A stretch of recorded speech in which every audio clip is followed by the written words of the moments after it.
अपने देश के सम्मान और रक्षा के लिए सैनिक हर चुनौतियों को स्वीकार करके अपने जीवन का बलिदान करने के लिए तैयार रहते हैं।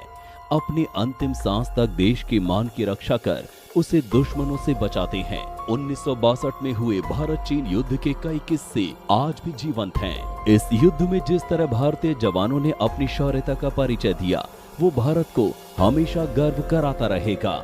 इस युद्ध के दौरान एक पल ऐसा आया था जब चीन ने अरुणाचल प्रदेश को हथियाने के इरादे से वहां की सीमा पर हमला बोल दिया, मगर उन्हें नहीं पता था कि वहां उनका सामना भारतीय सेना के एक ऐसे जवान से होने वाला था जो उनके लिए काल बनकर बैठा था। वो जवान कोई और नहीं, राइफलमैन जसवंत सिंह रावत थे। इस बारे में जानने के लिए आप बने रहिए हमारे साथ इस वीडियो के अंत तक। जवान जसवंत सिंह, जिन्होंने 300 चीनी सैनिकों का अकेले सामना किया और वीरता की एक अनूठी कहानी लिख डाली। तो आइए जानते हैं किस तरह से उन्होंने चीनी सैनिकों के छक्के छुड़ाए। शहीद जसवंत सिंह रावत का चीनी सैनिकों से सामना तब हुआ जब चीनी सैनिकों ने अरुणाचल प्रदेश पर कब्जे के इरादे से सेला टॉप के नजदीक धावा बोल दिया। मौके पर तैनात गढ़वाल राइफल्स की डेल्टा कंपनी ने उनका सामना किया। जसवंत सिंह रावत मौके की नजाकत को देखते हुए तुरंत हरकत में आ गए और उन्होंने अपने साथियों के साथ हरकत शुरू कर दी। इस तरह 17 नवंबर 1962 को शुरू हुई ये लड़ाई अगले 72 घंटों तक लगातार जारी रही। इस बीच जसवंत अकेले ही चीनी सैनिकों पर भारी पड़े।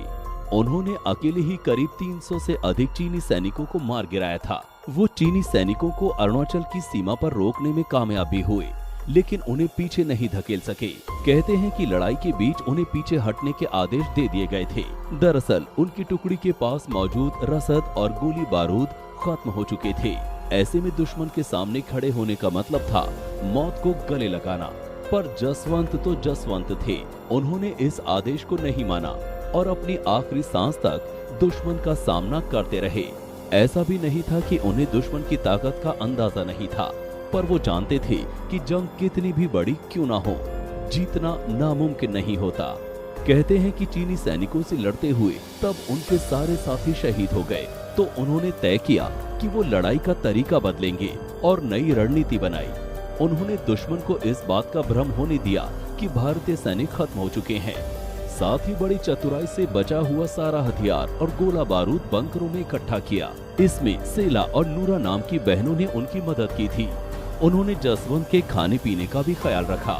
जल्द ही जसवंत की तरफ से खामोशी देखकर चीनी सैनिकों को भरोसा हो गया कि भारतीय सैनिक खत्म हो चुके हैं।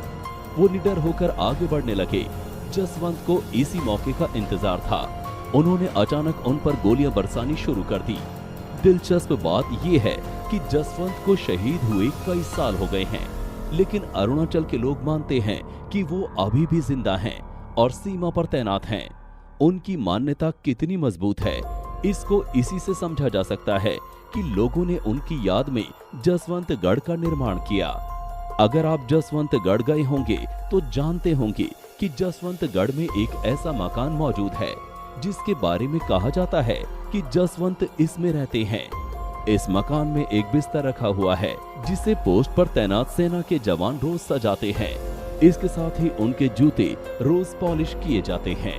आपको ये जानकर हैरानी हो सकती है, लेकिन जसवंत इकलौते ऐसे शहीद हैं जिनका शहादत के बाद भी प्रमोशन जारी है। वर्तमान में वो मेजर जनरल के पद पर हैं। वैसे जसवंत को उनकी बहादुरी के लिए मरणोपरांत महावीर चक्र जैसे बड़े सम्मान से भी सम्मानित किया गया।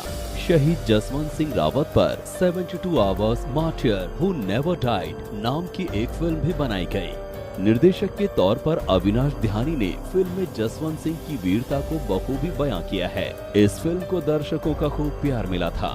जसवंत सिंह की वास्तविक कहानी चाहे जो भी हो, लेकिन स्थानीय लोगों के दिलों में जिस तरह से वो आज भी जिंदा हैं, वो तो यही बताता है कि जब तक उनके अमर बाबा जसवंत सिंह वहां तैनात हैं, तब तक दुश्मन उनका बाल भी बांका नहीं कर सकता, फिर दुश्मन कितना भी मजबूत क्यों ना हो।